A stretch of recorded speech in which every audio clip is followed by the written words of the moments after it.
This episode picks up 3 days after the Guinea's first training test as teammates again stand across from Asuma, all clearly damaged and battered and tired as Asuma stands with just a few scratches, telling the Guinea that they failed again and that Hinata is the only one showing true shinobi tendencies. He says that they will have to pick it up soon, especially Naruto. As Asuma walked off, Naruto and Shikamaru stared at each other, and Hinata walking between them, trying to prevent any further conflict. The two stared at each other for a while as Shikamaru breaks eye contact by looking toward Hinata, saying that they're sorry for holding her back and that they'll pass next time. Shikamaru then walked off. He gave Naruto a simple nod of acknowledgement. Before walking off, Naruto spoke out, telling Shikamaru to wait. Shikamaru then turned around and Naruto looked at him and hesitated for a second, but then he spoke, telling Shikamaru he is sorry for getting angry with them during their first test. Now he realizes that his actions are holding them back, and he promises to be better next test so they can all pass and start their ninja careers together. Naruto looked on, waiting for Shikamaru's answer, and Shikamaru smiled, also apologizing for where he was wrong and insulting Naruto during their first test. The Genin didn't notice that Asuma took the chance of them not looking to hide in the trees and analyzed how his Genin acted around each other as the Genin walked off ready to leave together. Asuma dashes in front of them, surprising them. Asuma smiles down on his Genin as he tells them they pass. Seeing Naruto get past his pride for the greater good of teamwork was enough for Asuma to believe in his students as he was proud. He asked the Genin now, since they finally passed, would they like to learn some new jutsu, consider it a reward and a precaution to give them reliable jutsu during the tenses of a mission in war. Naruto jumps for joy hearing this, excited, as he says of course he wants to learn a new jutsu. Asuma tells his Genin to sit back for a second as he summoned 2 shadow clones to talk to his Genin while he trained them. He started off with Hinata as he felt that she deserved to be trained first after her great performances as a ninja in 4 tests within 4 days. He asked Hinata about the training schedule he actually has planned for her, and what is she focused on as of now that isn't in that training plan like he told her to. Hinata says that she is in the middle of training the reverse style gentle fist, meant for amping and stabilizing chakra points with soft taps and attacks that help allies with chakra control and chakra management. But she was struggling. After hearing this, Asuma asks Hinata what she is focused on as of now in Hiyashi's training plan. She says that Hiyashi's training schedule has her focusing on the reverse style gentle fist as of now, meant for amping and stabilizing allies' chakra points. Asuma says that since she is focusing on close combat, she should start focusing on long-range ninjutsu when she trains with him. He then asks what's her best fire-style jutsu as Hinata displays the Phoenix Fire jutsu, but she hadn't even gotten to the Fireball yet, which was the most advanced Academy fire-style jutsu that showed great potential with the chakra nature. Seeing this, Asuma knows she needs to get better at fire style and fast, but from what Aruka told him, she wasn't bad at fire style at all. She just needed the right guidance and the right arsenal jutsu within the style. So then we see Asuma teach her the Ember Palm jutsu, a simple jutsu where she can enhance her hits with fires and add burn damage to her punches and blows. This, with the gentle fist, she could make it dangerous. It's a basic jutsu, and Hinata understands it pretty much instantly. And I'm not going to go into detail about the training scenes here because it would take up a lot of time, and I want to get on with the story. So if training seems a little bit rushed, just fill in the blanks there. Asuma then moved on to Naruto as he called his shadow clone that was helping Naruto over to Hinata to help her further training with the Ember Palm Jutsu. Before Asuma could speak, Naruto complained about the basic taijutsu that the shadow clone was teaching him. Asuma told Naruto that from what he heard from not only Hyuga, but from Jiraiya and Kushina, Naruto doesn't train Wen-style, Genjutsu, or the chains he was born with from the Uzumaki Adamantine Chain Jutsu. By the way, I will call the Uzumaki chains because I can't properly pronounce whatever the original name is. So when I'm talking about the Uzumaki chains, those are the chains I'm talking about from canon. But anyways, we move on as Asuma tells Naruto that he is below average with the Flying Raijin Jutsu due to poor chakra control and little training. He is actually decent at sealing jutsu, but he never trains it. So Asuma decides it's best for him to start off with some basic ninja art that could be useful in battle, but would also help him develop his chakra control before he learned any real ninjutsu. He then teaches Naruto 2 different ninja art techniques, Since they're more basic than elemental ninjutsu, these two jutsu are easy for Naruto to learn. He calls the first one the burst mark jutsu, a jutsu where Naruto marks someone or something with raw chakra that detonates later into a small burst of chakra that damages. The next jutsu is a chakra burst jutsu, a ninja art jutsu where Naruto bursts raw chakra wildly out his bodies in all direction. Not too powerful, but it's useful. Asuma then moves on to Shikamaru next. As he moves to Shikamaru says he actually learned something good from the Shadow Clone. Shikamaru said he knows his shadow style drains too much chakra and he already has low chakra reserves, so he wants to focus on stealth and defense. We then see Asuma teach Shikamaru a basic stealth jutsu, which is an earth style jutsu called the dust mist jutsu. Pretty much it makes a small smoke screen of dust that's like fog and mixed together. This jutsu is sneaky for Shikamaru to learn how to set up his shadow style techniques better. As Asuma and Shikamaru are speaking, a hawk flew over them, signaling a mission to Asuma. Teammate then arrives to the Hokage's office, and as they enter, Asuma is immediately met with the surprise that Tsunade isn't present in the office, as she is usually always in Obito's office, even if Obito isn't there, as they have connected offices, and she is his advisor. Asuma wants to ask about it, but he waits for Obito to speak, and Obito then tells them that he is in a rush, as both Tsunade and Shizune are away from the village, and as of now, they have a lot of ninja either injured or fatigued, and they're running out of meds. They need a certain mix of flowers and herbs, which are way easier to find in the land of water than in the land of fire. All the kids tense up as they hear the land of water. Hinata is nervous and scared.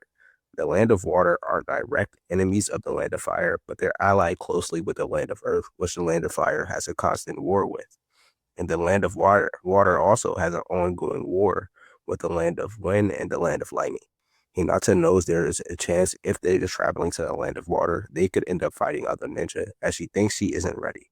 Naruto knows this as well, but his thoughts show pure confidence and excitement. Shikamaru seems annoyed and cautious that his first mission is in such tense areas, and he hopes that he doesn't have to fight anyone else.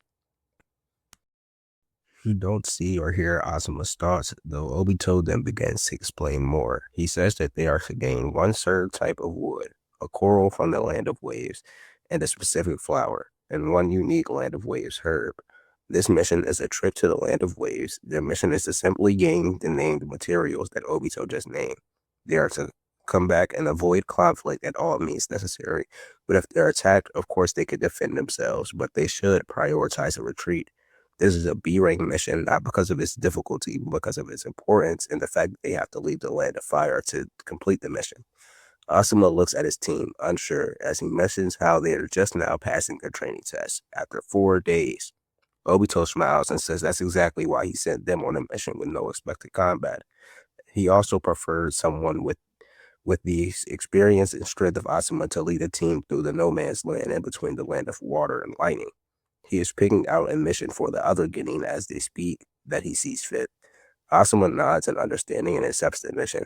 Obito then looks at all of the Genin and smiles as he says he has high expectations for them all. Each and every one of them are being held to a high standard, and he wishes them good luck on their first mission. Naruto smiles as he says this is just the first step in his career, and he's going to show Obito just how great he will be. Asuma then speaks again, and he asks Obito, why is he sending one Genin squad to a mission outside the land of fire? Obito says that he has several Jonin and Chunin scattered on missions near the land of water, and if they need to be rescued, could get reinforcements pretty much immediately.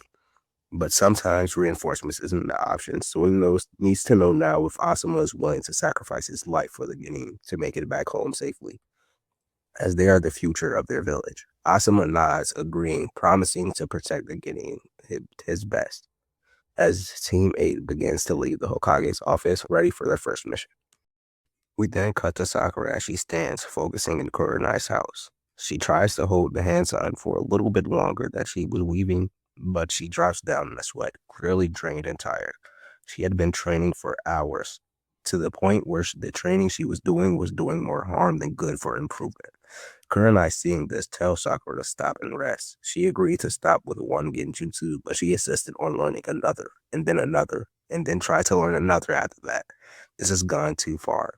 Sakura yells out for Kurenai to wait, clearly desperate as she says she needs this training. She can't afford to wait to get strong, as the class of genin she is in is just elite. They have Sasuke, who's one of the most talented Uchiha since his older brother. Neji, the most talented Hyuga in decades. Ino, the most talented Yamanaka since her father. And Shino, the most talented the most talented Aburame in decades, and then the heir of the Hyuga clan, and the son of the god of Shinobi. She will not be left behind. She just can't do it. Kurenai tells Sakura to go home, and that she won't be left behind as long as she keeps a level head. But this level head with the same motivation. Sakura's face drops, but she stops as she leaves with no words. Kurenai looks on sad that her game just can't seem to find her place. He then cuts to Neji as he spars with Hiyashi, both parrying each other's attacks. Hiyashi mentions how Hinata is going on her first mission and that he hopes she doesn't disgrace the clan. Neji's face tensions as he mentions how Hinata has tons of potential. She just needs to notice it and stop with all that shyness of hers. Hiyashi scoffs, saying as he says Hinata might just be hopeless, especially if Asuma will be the one training her, and he takes her focus off of her training schedule that he has made for her. She will be helpless if Asuma continues to do that. Neji looks on normally, but it's clear he feels anger about Hiyashi's words. As he thought, why can't Hiyashi just see the potential in Hinata? Sure, Hinata doesn't compare to him, and Hinabi seems to have more potential, but no other Hyuga getting compares to Neji, so it's not fair for Hinata to be compared to him like that all the time by her father. Neji then begins to wonder why when it's others that lack in skill, it's okay, but when it comes to Hinata, it's just such a problem. Neji doesn't get it. Sure, she's the heir of their clan, but why be so strict on her and not Neji himself? As Hiyashi and Neji speak, we then transition to Team 8 as they're walking in the forest a few days after being dispatched from their mission. Asuma walks in the front with Hinata as she tells him how her father sees her as a disappointment to the Hyuga clan and wishes that he never placed the inheritance for the Hyuga clan onto her. Instead, he wishes he placed it on her sister Hinabi, who shows far more potential than her so far, which is why he has such a strict training schedule planned out for Hinata's entire life. Asuma looks at Hinata and tells her if she wants to prove her father wrong, first she has to stop thinking he is right. He says for now to focus on proving herself right to Asuma, and then she can focus on proving her father that she isn't a disappointment to her clan. Asuma tells her that for now, since she is focusing so heavy on Hiyashi's training plan, he will help her train more advanced ninjutsu, and that she should start off trying to become great with her fire style, as she is already pretty good with her Hyuga techniques, but they take up too much chopper to rely on for her main ways of battle. After Hinata smiles, her morale is boosted by by Asuma clearly being confident in her skill. Her entire mood brights up as Asuma, as she tells Asuma she feels like she lacks range and needs some more diversity in terms of offense. Her Byakugan can help her avoid attacks, but it also could be used offensively in sync with her fire style. Asuma smiles as he tells Hinata this is exactly why she should be focusing on what she wants to improve and not what her father sees that she needs to improve, that she knows what she needs better than anyone else. Asuma then begins to teach Hinata a slightly more advanced fire style jutsu that takes her longer to learn, as she doesn't even master it during the time we see her training it with Asuma. We also see him help her master the fireball jutsu, which was iffy with her at first, but it's still pretty lackluster and small compared to others' fire style jutsu. But now she has the fireball jutsu to rely on in her arsenal, and now she will have more options to attack. We slowly see Hinata's confidence growing as she shares to Naruto about how she masters Jujutsu, and Naruto sees this as an insult and as her bragging, and he tells her that it doesn't matter what she learned, and not to go thinking she is better than him by now, which obviously makes Hinata sad, as she thought Naruto would be happy for her. They are teammates after all, but at the same time, it's Naruto. She doesn't really know what she expects, but she doesn't see him the same way as everyone else does. and still believes that Naruto is a good person, but he's making it very, very hard to believe that going forward from now. And she hopes that he starts being better as a teammate and as a person, but she accepts Naruto for who she is, for who he is. She just isn't naive to some of his rude personality traits. Asuma then calls over both Naruto and Shikamaru at the same time to walk and train with him. He then tells Naruto that for now, he wants Naruto to focus on basic jutsu and chakra control. Naruto's face drops, hearing this once again, but Asuma tells him due to having a full week before they reach the land of waves, they could train something else that Naruto wants to add to his arsenal himself. He tells Naruto that with his massive chakra pool from the Namikaze clan and the Uzumaki clan mixed, his chakra is already greater than most beings ever to walk the earth. And with the 9 tails on top of that, he is the most chakra-filled being ever by far. So Shadow Style, which is something he should learn for other, which is something that Naruto should learn. For other people, it drains so much chakra that they can rarely use it. But for Shikamaru's clan, it drains over 5 times less the chakra that it does for the average ninja. And it's because of their natural control over the jutsu. Asuma knows a few shadow style jutsu himself, such as the shadow clone jutsu and a few others, but he isn't all that great with them. And he only uses them because his clan also has a vast chakra pool that they can use. So he can use these styles pretty easily compared to other ninja. But Naruto will be over 10 times better with them, as he has over 20 times the amount of chakra Asuma has access to when using these jutsus. As Asuma talks to Naruto about potentially learning Shadow Style Jutsu, he asks Shikamaru about this style in general. How does he operate and feel when using Shadow Style, as it's a hidden technique of his clan to use them with their minds? Shikamaru says even if he wanted to explain it, he can't. His clan is born with the knowledge of the jutsu and is bound by their imagination. Their imagination limits the shadows. The shadows not only respond to chakra, but the mind when it comes to the Nara. Everyone else doesn't have that mind effect, so they can't really use it like the Nara. It's a trait of the Nara heritage and the Nara clan only to use to manage to control the shadow style with their imagination and the mind. The Nara can create more jutsu within shadow style by the limits of their imagination that's learned by other clanmates to further the knowledge of the shadow style in general. But other ninja can't do it like that.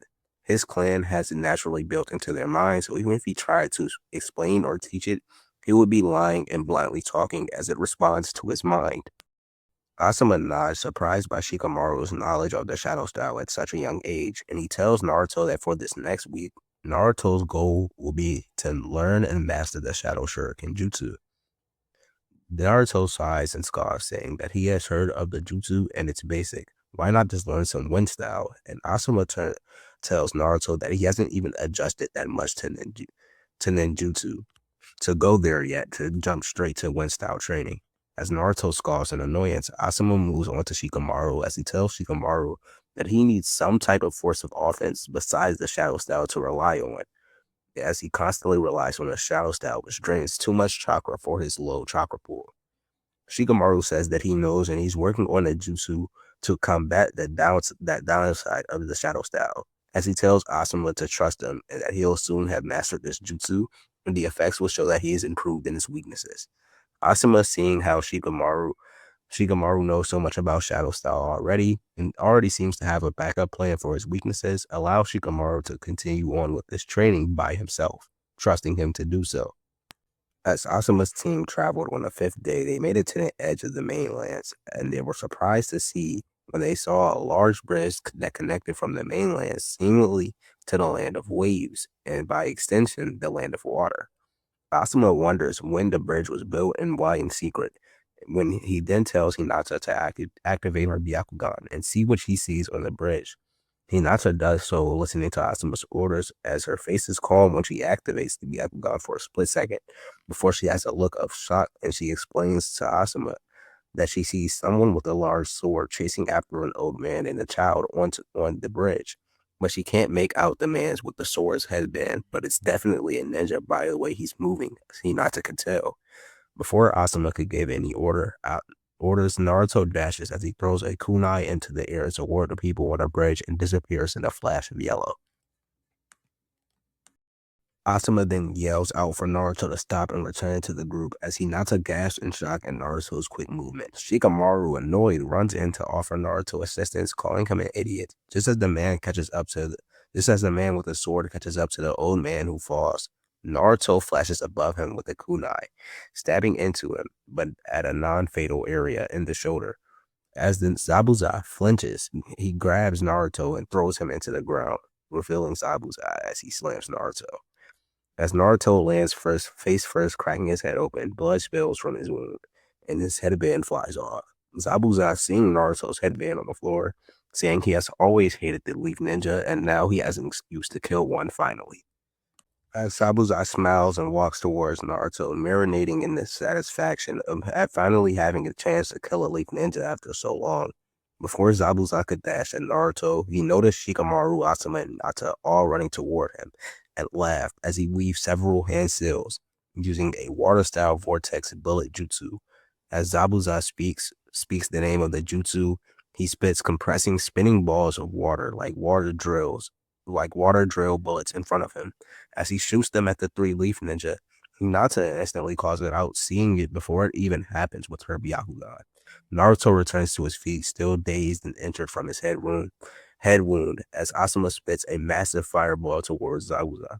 Naruto dashes for his kunai that he lost in his landing as he throws it in the air high above the fireball, but Zabuza grabs him before he can teleport and ends up teleporting with Naruto. As they both transport into the air within less than a second, Naruto realizes that Zabuza is right behind him. As he sees the smile of Zabuza's face through the mask, he has true fear for a second as he freezes up. Zabuza laughs, telling Naruto to die as he swings his massive sword, but a blue charged chakra blade is thrown at his sword, sending it springing to the ground as Asuma barely saves Naruto's life in time. As this happens, Shikamaru throws a double-sided wire kunai in such a way that it loops around Naruto and back to Hinata. As Hinata grabs it, they both pull Naruto away from danger as Zabuza stops his assault for a second to ask the Leaf Ninja why they're even on their way to the Land of Waves and not back in their own territory in the Land of Fire. Asuma says that as of now, they're in neutral grounds and are just passing by. Naruto is just a bit hyperactive. Zabuza tilts his head as he looks at Asuma with a knowing look and points his sword at Naruto. As he says that Naruto looks very familiar, asking who he is, Asuma goes silent as he stares at Zabuza ready to fight.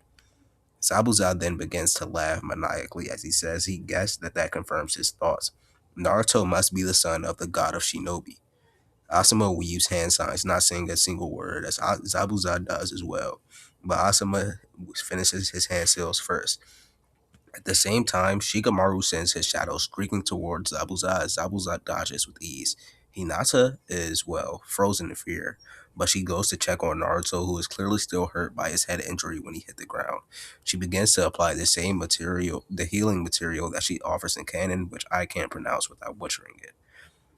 But anyways, after Hinata offers Naruto the healing staff or whatever it's called, Asuma spits a cloud-like smoke of ash covering Zabuza's vision as Zabuza looked around, trying to spot Asuma. He froze for a second. Just as he regained mobility, the ash erupted into a large explosion of fire style, and Zabuza was caught completely off guard.